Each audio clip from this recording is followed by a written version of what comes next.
નમસ્કાર મિત્રો. આજે 29 એપ્રિલના અગત્યના કરંટ અફેરની ચર્ચા કરીશું.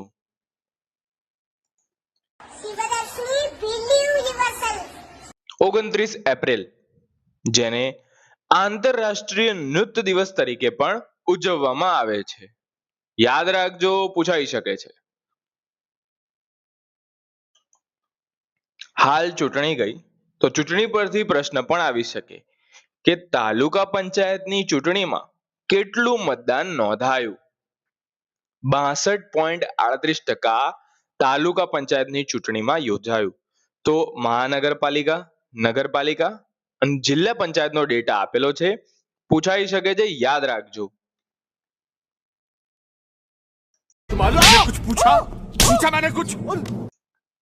બીકાજી બ્રાન્ડના સ્થાપકનું નિધન થયું. શું નામ હતું તેમનું? શિવરતન અગ્રવાલ. પૂછાઈ શકે છે, આ પણ અગત્યનો પ્રશ્ન છે. આયુષ ચિંતન શિબિરનું ઉદ્ઘાટન કયા શહેરમાં કરવામાં આવ્યું? નવી દિલ્હીમાં. શોંગ ટોંગ હાઇડ્રો ઇલેક્ટ્રિક પ્રોજેક્ટ કયા રાજ્યમાં આવેલો છે?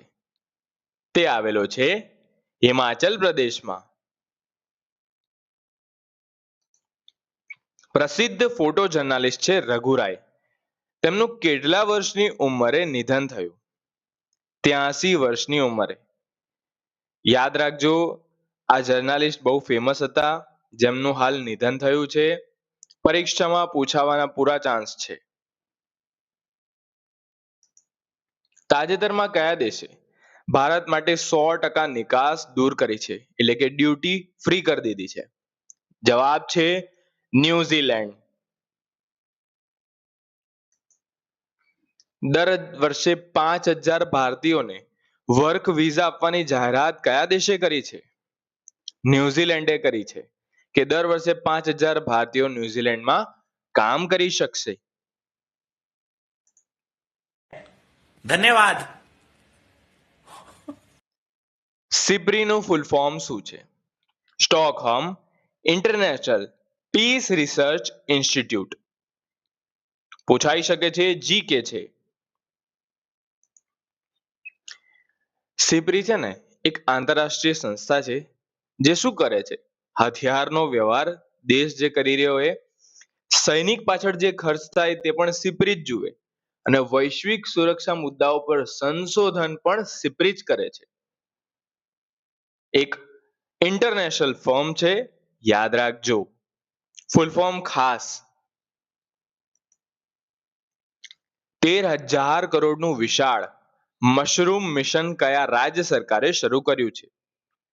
આંધ્રપ્રદેશે શરૂ કર્યું છે મશરૂમ મિશન. H1B વિઝા કાર્યક્રમને 3 વર્ષ માટે સ્થગિત કરવાનો નિર્ણય કયા દેશે લીધો છે? અમેરિકાએ લીધો છે આ નિર્ણય. कुछ न कुछ तो गड़बड़ जरूर है. દિલ્હી મેટ્રો ઇન્ટરનેશનલના નવા એમડી અને સીઈઓ તરીકે કોને નિયુક્ત કર્યા છે? સંજય કુમારને. ધ એશિયા યુનિવર્સિટી રેન્કિંગ મુજબ એશિયાની નંબર 1 યુનિવર્સિટી કઈ છે? સિંધુઆ યુનિવર્સિટી. સિંધુઆ, યાદ રાખજો. ચાઇનાની આ યુનિવર્સિટી છે. નવજાત શિશુઓ માટે એક વખત આપવામાં આવતી જે મલેરિયાની ખાસ દવા છે તેને કોણે મંજૂર કરી છે? WHO. બેંગ્લોરમાં બુલેટ ટ્રેન નિર્માણ પ્લાન્ટ જેનું નામ છે આદિત્ય, ઉદ્ઘાટન કોણે કર્યું? અશ્વિની વૈષ્ણવે. કોને ઓસ્કર ઓફ સાયન્સ થી સન્માનિત કર્યા છે? ડોક્ટર અતનુ નાથને ઓસ્કર ઓફ સાયન્સ થી સન્માનિત કર્યા છે. આ હતા આજના અગત્યના કરંટ અફેર. વિડીયો પસંદ આવે તો લાઈક કરજો, સબસ્ક્રાઇબ કરજો. ધન્યવાદ.